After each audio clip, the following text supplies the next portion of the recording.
Well, thank you, Neville, and good morning, everyone. And we love having you in Kansas City and more importantly, Missouri.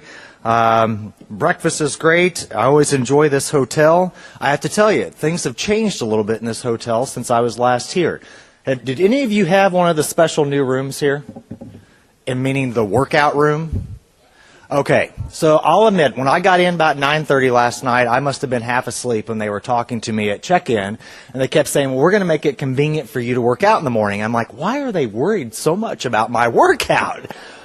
So, lo and behold, when I opened the door, there is a treadmill in the room. So, yes. So I texted my boss, Director Chin. I said, okay, I know you want to make sure that I get workouts in and stay in shape for this schedule that we're on, but this is a little crazy to actually make sure that there is a treadmill in the room. So I had no excuse. I went and got my running shoes out of the car and got a workout in this morning. So next time y'all are at the Westin, make sure to check that out and request one of those rooms. Well, on behalf of Director of Agriculture Chris Chin, as well as on behalf of Governor Mike Parson, welcome to Kansas City and Missouri. We love having the National Institute for Animal Agriculture here. We love having you here for these important discussions. Neville, went back to my Farm Bureau days. I remember those traceability discussions back around 2006 and had the opportunity to be here then. So, just a little bit about me. I've been serving as the Deputy Director of Agriculture for the state with Director Chin just going on about a year and a half. My family, we farm just an hour and a half south of Kansas City. We have a cow-calf operation as well as row crops. We moved home to the family farm a couple of years ago.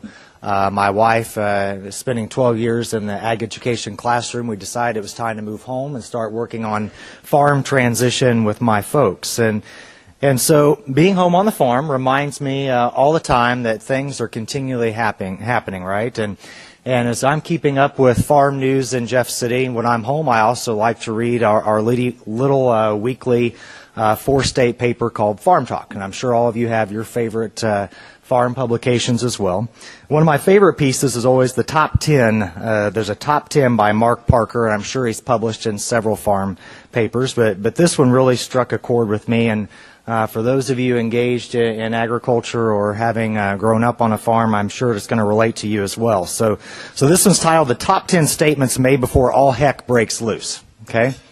So number 10, looking in the rearview mirror. Where's the trailer, man? Number 9, are those cows on this side of the fence or the other side? Number 8, this is in the sorting pen. Don't weaken, don't weaken, don't weaken, run.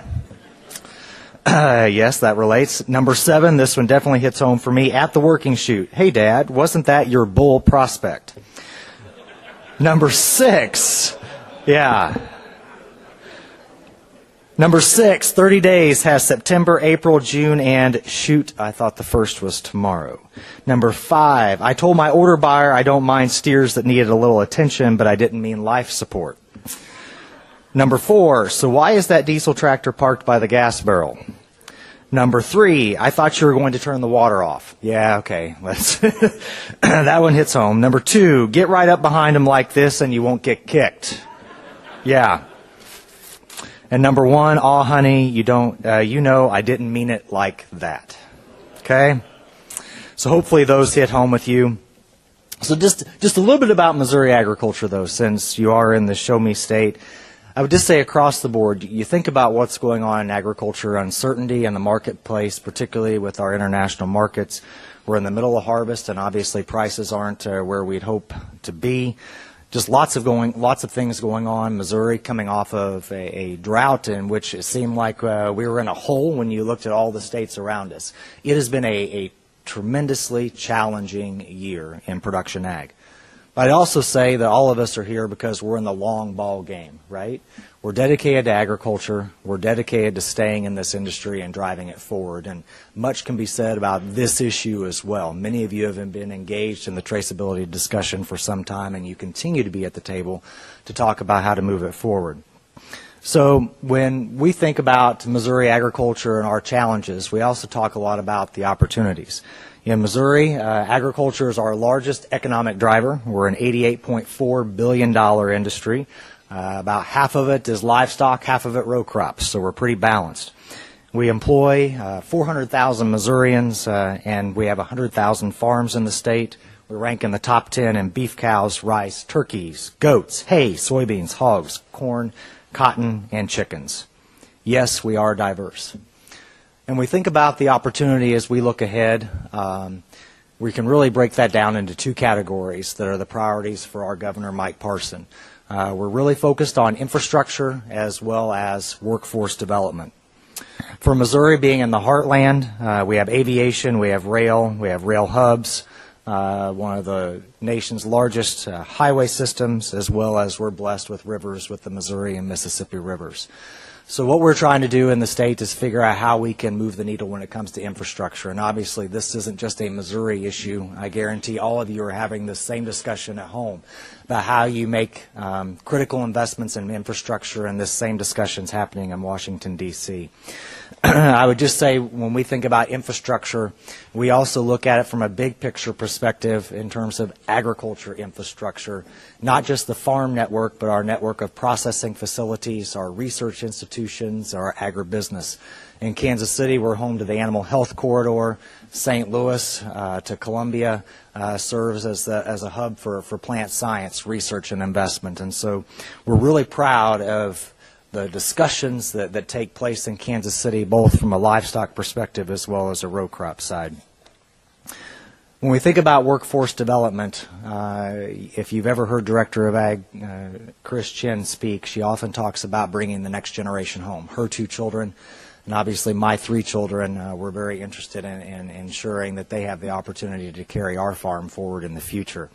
We are very focused on having conversations as a whole about Missouri workforce development, but as well as in agriculture, about how we take our best crop, and that's our young people that are coming up through ag education, both in FFA and 4-H. How do we continue to market the hands-on training and the skills that they're getting in those programs, but how do we take it to the next level and make sure that they continue to be involved in agriculture as we look at how this industry is changing ahead.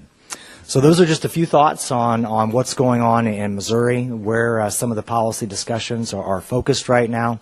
I look forward to hearing some of your comments for the remainder that I'm here this morning, hearing from our leadership at USDA. I do want to recognize my colleagues from the Department of Agriculture, Missouri Department, that are here, our state veterinarian, Linda Hickam, as well as Greg Onstad on our staff. Many of you who have been at the table for years have seen these individuals who have been leaders for our state in this conversation. So again, Jack, thank you for the opportunity to be here with you this morning. I wish you the best as you talk about a serious topic and figure out how to move the needle in this area. So thank you very much.